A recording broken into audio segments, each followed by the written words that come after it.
Mark Helprin, you and I have had the exotic pleasure, along with our friend Angelo Codevilla, of being called Super Hawks by Norman Podhoretz, the longtime editor of Commentary. He was criticizing our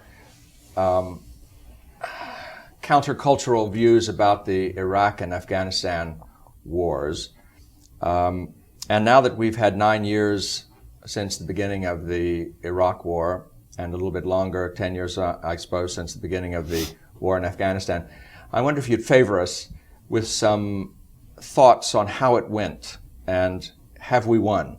Even though it is, in some circles, not popular to say that we have lost, but clearly we have lost. I mean, for instance, in Iraq, the tide was supposedly turned by the surge. This is a matter of conservative superstition, that there was a surge and we tied it. If you look at a graph of the numbers of troops, you'll see that the surge was simply surged up to the previous highest level of troops, and for a fairly short time. That conceals something, which is this: that in Afghanistan, in Iraq, the largest number of troops that we had was actually dwarfed by the number of contractors. Whereas we had 160,000 at the peak, there were 340,000 if you include contractors. That further reduces the amount of the surge from about 8% to around 4.5%. So that surge was essentially nothing. It was coincident with two other things, however. One was that we abandoned the roads. If you look at a graph of the air activity, air supply of fire bases and remote bases, you can see that the Air Force stepped in and increased its activities by orders of magnitude, literally orders of magnitude, because we decided to airlift everything to all our bases, and we surrendered the roads. And the Air Force at that time increased its operations by orders of magnitude, airlifting all of our supplies and personnel to the remote fire bases and other bases in Iraq, so that we would not have to deal with the IEDs or other such attacks. And that in itself was a surrender. At the same time, the Sunni decided that they would ally with us. And so essentially our enemies became our allies, which anyone who fights in the Middle East knows that this kind of thing happens, especially in Afghanistan, where they're the champions of that. It's happening right now. And we paid them well to switch sides. We began to pay and arm the people that we were killing and who were killing us, and they were motivated by the fact that the Shia had taken over the government, as they have now. So we didn't win in that respect, and we have retreated, leaving a nation that is hostile to our interests in the Middle East and presumably elsewhere. Which is divided in three, as it was when, actually it wasn't really divided when we invaded it. It was unified under terror. Yeah. And it will probably be unified under terror again after a civil war, although the Kurds might be exempted. In Afghanistan, when we're speaking now, as this is being filmed, we are seeing the Afghans turn against us, which is nothing new because they never really were for us. We deal with people in the population who are the elite, who are oftentimes American educated, who have things to gain, who know what it's like to circulate in Washington and Paris and London. And we take that for the country. But it isn't the country. The country of 25 million people is hostile to us, and you cannot subdue a country of 25 million people with 100,000 troops. It's impossible. It's impossible. You take sides in a civil war, and what happens is the same thing that happened in Vietnam, that happened in Iraq, and it's happening in Afghanistan. We have lost. We have lost these two wars. Eventually, we will understand that. We didn't need to lose them, you see. That was our point at the CRB. And for that, for talking about the unpleasantness of that, the course that we were taking, that's why Norman was angry at us. And by the way, Norman and I have made up because of the things that lie ahead in which we see eye to eye. Let me just explain that my background in the Middle East is different from most other people's. You have in Washington, you have either people who know absolutely nothing about the Middle East and nothing about the military, and they're the ones, by the way, who, of course, who run our policy, our military policy in the Middle East.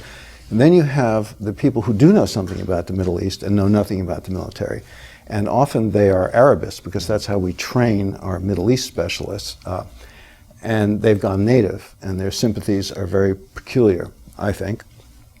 Or we have people who know about the military, or partially know about the military, know nothing about the Middle East. So there's a gap there. The Arab Middle East and even the Islamic world is divided up into so many different compartments that that, in a sense, stabilizes it, even though they're all on fire, and they're all shifting, and they're all moving, but they're contained because they will always fight the person nearest to them. As you can see now, it's a mosaic of different little flaring wars.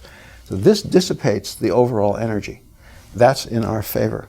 It's very important. The second thing is that in Islam, and Islam means essentially submission or resignation, but it's two types of submission.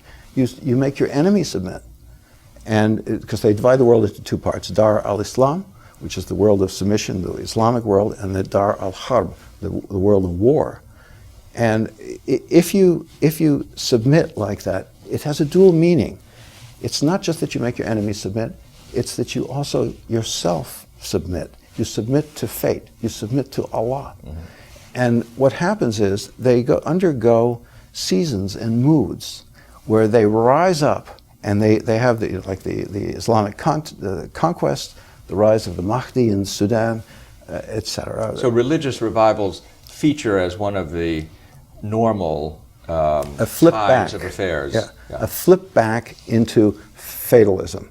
This can be triggered. It was triggered after the '67 war.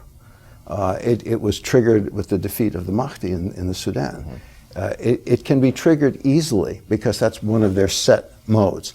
And this is going to happen too. They will tire of fighting among themselves, and then also they will go back into essentially plan B, which is it's the will of Allah, and there will be a period of quiescence. So I don't think of it as something which is building like a giant snowball and can only go in one direction. So this isn't world historical, some inevitable not new inevitably force that must be not inevitably. prevented. The one thing that see when they were nation states after in the post-colonial period, when they adopted the model of the European nation state, then there was less fragmentation and more central direction, so they could on occasion come together and act in unison, such as in the '67 war, and in '73 with the oil boycott supporting the Egyptians and the Syrians in the '73 war. They could do it more easily then. Now, with the sort of transformation into the non-existent ummah, the community of Muslim believers, which doesn't really work on a transnational scale. With that, there will be less effective, and this is something that we don't have to worry about. You that put much. it very harshly or decisively, I suppose, when you say that we've lost these wars. The battles, anyway, Iraq and Afghanistan. Yes, okay. Yeah. But have we, how would you say this, taught them nothing? I mean, they have had to, both in Iraq and Afghanistan, they have sustained enormous prices for the American military actions and the ensuing occupation. Is there no inhibitory effect of that left in those countries? Do you think? No. Are they not at least somewhat intimidated from a repeat of 9/11? No. Let's say? No, I'm going to explain why. Another analogy, which is the karate analogy. I used to take karate, of course, everyone did. And one thing that you were taught was if you're going to break through a board, you have to have sufficient force to break through it. Otherwise, if you don't, you will injure your hand. Yes. See, so this is what we did not do. We did not push hard enough, fast enough, and in the right way. We could have done that had we adopted a more intelligent strategy to flip them into this fatalism that I'm talking about. Meanwhile, what we've taught them is that you can take on the United States and not only survive, but humiliate the United States, cause tremendous disruption in our country, more or less discredit our arms. And it works. And eventually, and then what happens after, to them, a very short span, 4 or 5 years, 8, 10 years, we then leave. And we leave it to them. So it's not something that I think will inhibit them too much. But what I wanted to say was, the one thing that we have to be very careful of, which can unite the Ummah and allow them to act in unison and really give them a push, is if they obtain nuclear weapons. Specifically Iran, because Iran is trying to become the leader of the Islamic world in the same way that Nasser did in Egypt after the Bandung Conference. That will change the equation, because that puts them on a different level vis-a-vis Western, specifically American military power. That's the one thing now that we really should be on the lookout for more localized reasons, which is what they could use it for at the moment, and vis-a-vis international relations. But as you mentioned, in broader historical terms, that is the magic stone, that if they have that, then what I've been saying has to be modified, and you're in a different situation.